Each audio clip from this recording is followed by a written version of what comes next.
अजीब तरीन चोरी का वाकया।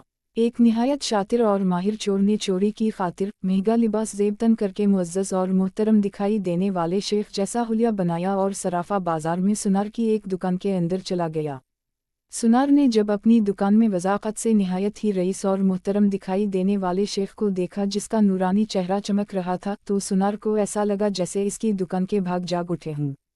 इसे पहली बार अपनी छोटी सी दुकान की इज्जत व वक़ार में इजाफे का एहसास हुआ। सुनार ने आगे बढ़कर शेख का इस्तक़बाल किया।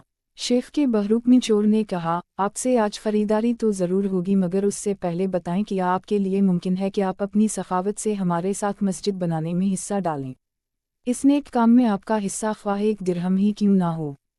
सुनार ने चंद दिरहम शेख के हवाले किए ही थे कि उसी असना में एक लड़की जो दरहकीकत चोर की हम पेशा थी, दुकान में दाखिल हुई और सीधी शेख के पास जाकर उसके हाथों को बोसा दिया और अल्तजाइया लहजे में अपने और अपने अहल वाओ इयाल के लिए खैर वाओ बरकत की दुआ के लिए कहा। सुनार ने जब ये मंजर देखा तो इससे रहा ना गया और माजरत खुवाहाना लहजे में कहने लगा, ए मुहतरम शेख, लाइल्मी की माफ़ी चाहता हूँ मगर मैंने आपको पहचाना नहीं है।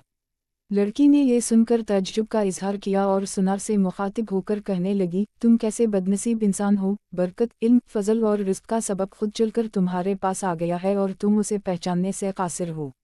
लड़की ने शेख की तरफ इशारा करते हुए कहा कि ये फ़लाँ इलाक़े के मशहूर वाओ मारूफ शेख हैं, जिन्हें खुदा ने कसरत इल्म, दौलत की फरवानी और हर कस्म की दुनियावी निमतों से माला माल कर रखा है। इन्हें इंसानों के भले के सिवा किसी चीज़ की हाजत नहीं है। लोग उनकी एक झलक देखने के लिए बेताब रहते हैं।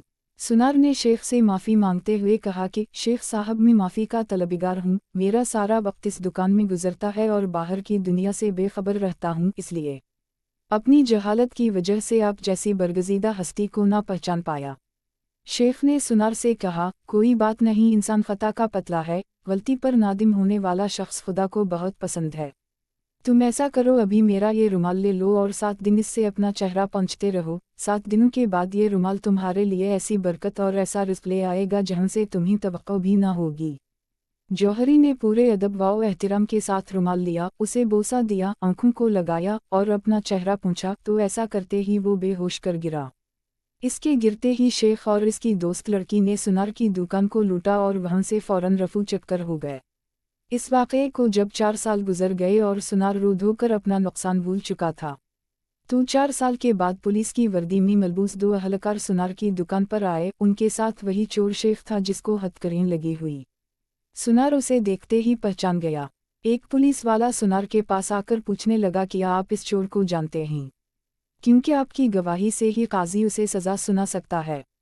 सुनार ने कहा, क्यों नहीं, उसने फ़लन तरीक़ा वारदात से मुझे बेहोश करके मेरी दुकान लौट ली थी। पुलिस वाला शेख के पास गया और इसकी हथकड़ी को खोलते हुए कहने लगा, सितारा, तुमने जिस तरह दुकान लूटने का जुर्म किया था, ठीक उसी तरह वो सारी कार्रवाई दोहराओ सितारा, ताकि हम तरीक़ा वारदात को लिखकर गवाह समेत काजी के सामने पेश करके तुम पर फ़र्द जुर्म आयद करवा सकें। शेख ने बताया कि मैं इस तरह दाखिल हुआ और ये कहा, और मेरी मददगार लड़की आई, उसने फ़लन बात की, फिर मैंने रुमाल निकालकर दुकानदार को दिया। पुलिस वाले ने जेब से एक रुमाल निकालकर शेख को थमाया। शेख ने सुनार के पास जाकर उसी तरीके से उसे रुमाल पेश किया तो पुलिस वाला सुनार से कहने लगा, जनाब, आप बिल्कुल ठीक उसी तरीके से रुमाल को चेहरे पर फेरें जैसे इस दिन फेरा था। सुनार ने ऐसा ही किया और वो फिर से बेहोश हो गया। शेख ने अपने दोस्तों की मदद से दोबारा दुकान लौट ली, जिन्होंने पुलिस वालों का भेस बदल रखा था। आज हमारे मुल्क का बिल्कुल यही हाल है। हर 5 साल बाद लोग भेस बदल कर हमारे पास आते हैं, नादीदा क़ुव्वतें फिर सब कुछ दोहराने का कहकर इलेक्शन करवाती है और वोट खेलकर अवाम को फिर से चूना लगाती है।